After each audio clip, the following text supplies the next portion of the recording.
Okay. Okay, so let us begin with explaining kind of the structure here. So there are two key components that are going to be presented today, basically. We're going to have this dynamic CRM side component, and we're going to have this document and the document preparation or the PDF preparation that is going to be sent for signing. I'm not going to go in details a lot when it comes to our solution in general, because more of that will be explained in the solution manual. But rather, I'm going to be focusing on what we can do and what we can achieve on a real use case scenario, where I've taken up this XCM 101 document. Let me first open up this document and show what I've prepared in advance for this to work. So what we have here is the odometer disclosure statement that has information about three things. It has the information about vehicles, it has information about the buyer and the seller. So this document basically is a situation in which we have a vehicle transfer or vehicle ownership transfer from one person to another. So this is a regular PDF document that just has form fields on it, and it has signature fields that you cannot see here for the buyer and one for the seller. When it comes to the creation of the PDF, you can, and you've probably seen that, you can do that by using the designer that you can find here on the Namirial portal itself. But this is going to work even if you create these form fields using any other PDF creation tool.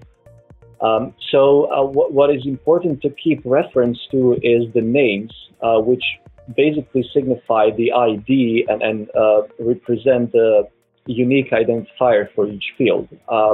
Just keep in mind that we need this ID in order to create the mapping on the dynamic CRM side.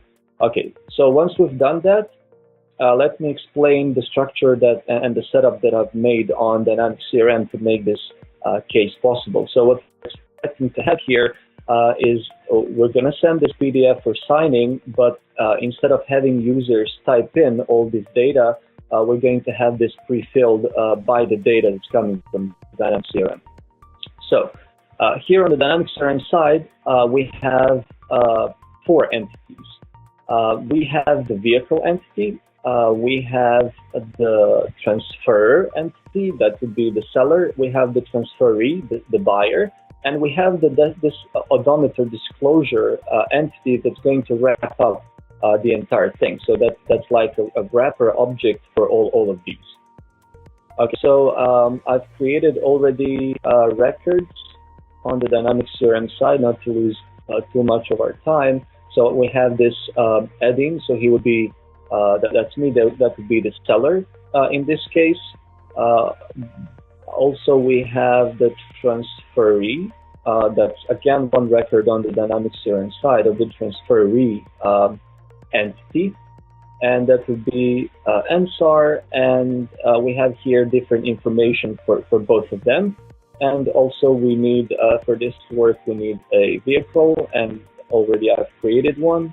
We'll see that the information for vehicle is already there. So the name is Mercedes. It has these different information that we're going to need for the vehicle to be pre-filled. Okay, so once we've set up our vehicle, transferee, and transfer, we can then go ahead and see the odometer disclosure itself, which has a relationship with all of these before mentioned. So it has the link or the relationship with transfer, transferee, the vehicle, and then has all these fields that are not really that important right now, but I just want to show in this example that we can have data coming back to CRM. So users can type in stuff, and then that data can be mapped back to the Dynamic CRM entity records. Okay, so those two steps are crucial, but let's now take a look at how we configure this data mapping. So on our solution on the overview page, what we have here is the data mapping itself, and here is where we configure all this thing that will come together when we send the document for signing. So all the entities are loading up here. I'm going to select the odometer disclosure, and this will load basically everything that I've prepared beforehand.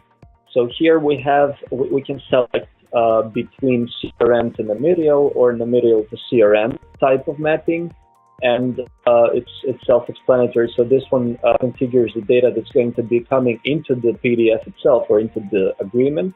And here we just specify 4 things. We specify the dynamic CRM attribute, the field name. If you recall at the beginning, I said we should keep reference to this one. We just specify which type it is, and then which document number it is on the list of documents that we're attaching when we're sending the document for signing. So that's the first part, and then we have for the second part, also we have this data that will be coming back, and those are all checkboxes basically that users can check, and they either map to true or false on Dynamics CRM, so we're going to need a Boolean or a true or false Dynamics CRM attribute. Okay, so once I've done that, and I've saved the data, I've named this odometer mapping record, we're basically ready to send out our first agreement. Okay, so I've opened up the test odometer disclosure record, and here from the more commands, we have an option to send for signature. And this record right here becomes the parent record, let's call it like that, for this agreement itself. Okay, so we've loaded up our odometer mapping record that we've created. From this page itself, we can again access the document type mapping if we have not created that before, and then just edit here. I'm not going to do that because I've set up everything in advance. What I'm going to do here is add the 2 recipients that correspond to the buyer and the seller.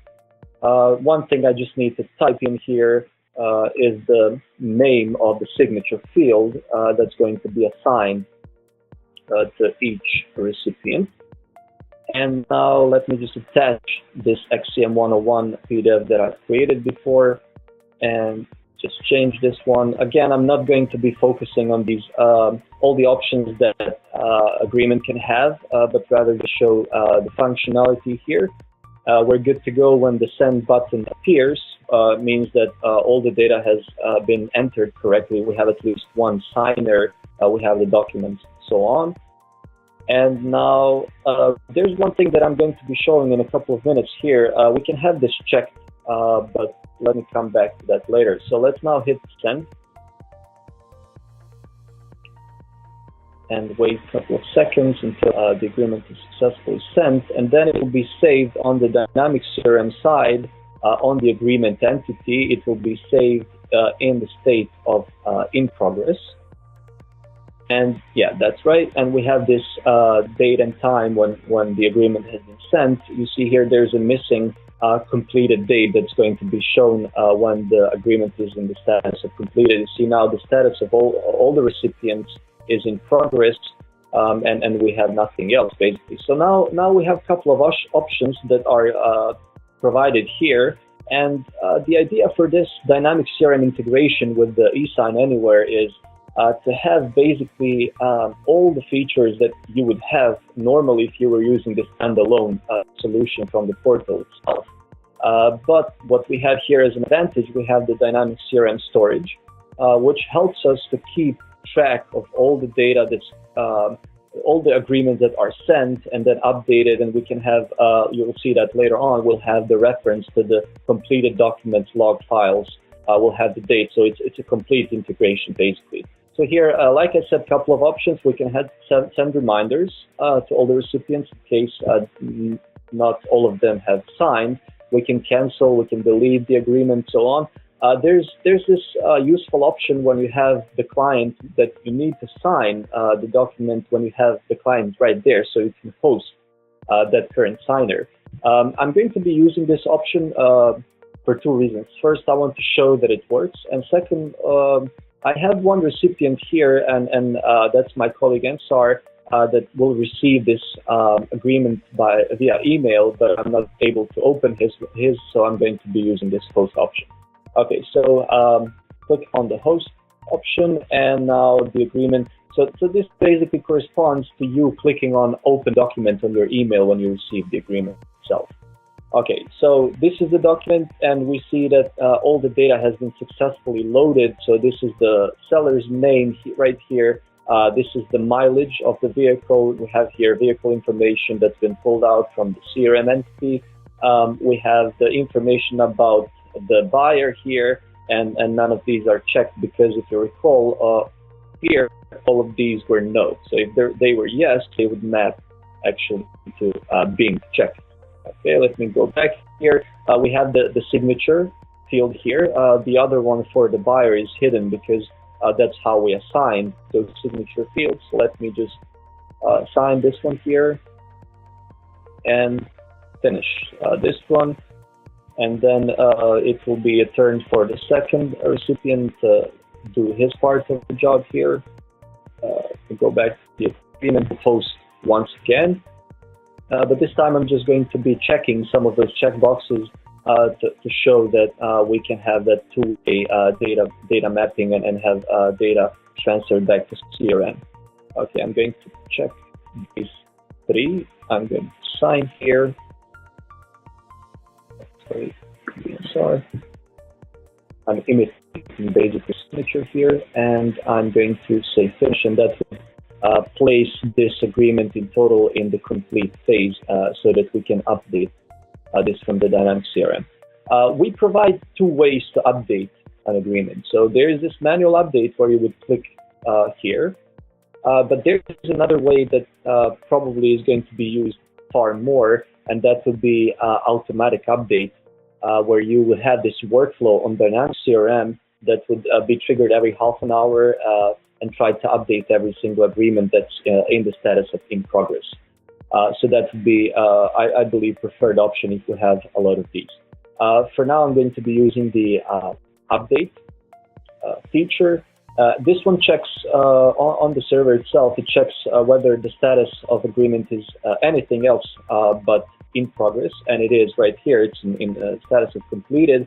So I can just hit yes, and then it will update this agreement. And then we're going to see here, we have the completed time and date.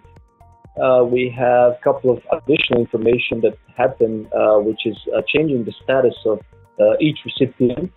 And then one last thing, which is quite important, is just we keep reference to each document that is related to this agreement on the dynamic CRM side. And dynamic CRM storage. So we download the completed document, and we download the audit trail or the log file. I'm just going to be opening one of these so you can see that these documents really did download and store on the dynamic CRM storage.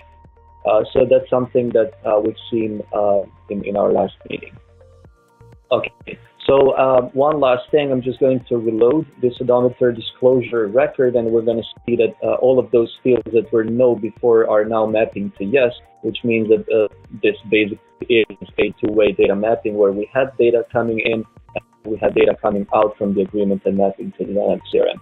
There is more to this solution, of course, but like I said, we're going to focus on this two-directional data mapping and show that it is possible to have this complete integration with dynamic CRM.